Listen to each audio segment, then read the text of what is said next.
Hi everyone, in this tutorial you'll learn what Alinea Invest is, how it works and its main advantages and disadvantages.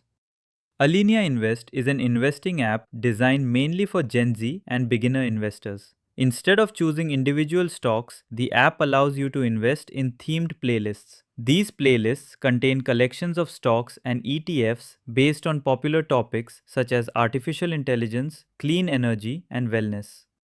The app is built with a mobile first design and offers a clean, modern interface. It also supports fractional shares, allowing you to invest with small amounts of money. In addition, there are no minimum account requirements, making it easy for new investors to get started. One important thing to consider is the cost. Alinea Invest charges a $96 annual membership fee, which is higher than many popular commission free brokers such as Fidelity and Charles Schwab. Some users have also reported problems with withdrawing funds, unexpected charges, and difficulties canceling their memberships. Reviews on Trustpilot mention concerns about customer service and the cancellation process. Despite these concerns, many users appreciate the app's simple design, beginner friendly educational tools, and community features. One popular feature is Time Machine, which shows how selected investments would have performed if you had invested in them in the past. For beginners who want guided investment portfolios and an easy to use mobile app, Alinea Invest can be an attractive option, especially if they do not mind paying the annual membership fee. However, if your main priorities are low fees, greater flexibility, and access to a wider range of investment options, traditional brokerage firms or robo-advisors may be a better choice. Overall, Alinea Invest offers a fun and beginner-friendly investing experience with modern features and guided portfolios. However, before signing up, it is important to compare its annual fee and features with other investment platforms to determine which option best fits your financial goals.